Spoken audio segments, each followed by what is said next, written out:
NTV time, जनता की बात जनता के साथ।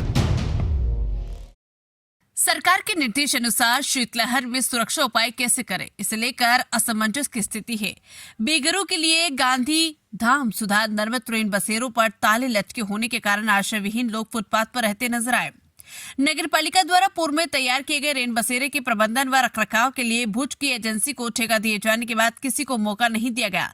अब देखने वाली बात यह है कि नगर पालिका इस मामले में कब और क्यों कार्रवाई करेगी। सूत्रों का दावा है कि इससे पहले करीब 6 साल पहले एक सर्वे कराया गया था, जिसमें बिना छत और आश्रय वाले लोगों का पंजीकरण किया गया था। उस वक्त हुए रजिस्ट्रेशन सर्वे के मुताबिक 200 से ज्यादा लोगों के पुल के नीचे या फुटपाथ पर शरण लेने की बात सामने आई थी। उन्होंने अब तक न्यूज के माध्यम से निगम उपायुक्त संजय कुमार रामानुज से संपर्क कर भविष्य में बेसहारा लोगों के लिए रेन बसेरा में व्यवस्था करने का आश्वासन दिया। कच्छ से राणा आहिर की रिपोर्ट। गांधीधाम नगर पालिका द्वारा કામચલાઉ ધોરણે રેન બસેરા બનાવવામાં આવેલ છે અને આ રેન બસેરામાં નગરપાલિકા દ્વારા અગાઉ જુદી જુદી એજન્સીઓને સંચાલન કરવા આપેલું હતું।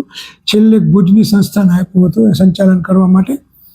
એટલે એ સંસ્થા દ્વારા કામગીરી એકંદરે સંતોષકારક નહોતી અને વારંવાર પ્રશ્ન ઊભા થતા હતા। જે આ બે કીધું એ પ્રકારના પ્રશ્નો કે જરૂરિયાતવાળાને ઘણીવાર જગ્યા પણ નહોતી મળતી। એટલે હમણાં એનો જે ઠરાવની મુદત પૂરી થઈ એટલે સામાન્ય સભાએ એને જે કરાર હતો એ રિન્યુ કર્યો નથી।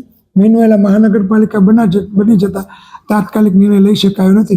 ટૂંક સમયમાં અમે સંચાલન માટે યોગ્ય નિર્ણય કરી અને બને તેટલી ઝડપી આ વ્યવસ્થા કરી દઈશું અને લોકોને લાભ મળશે।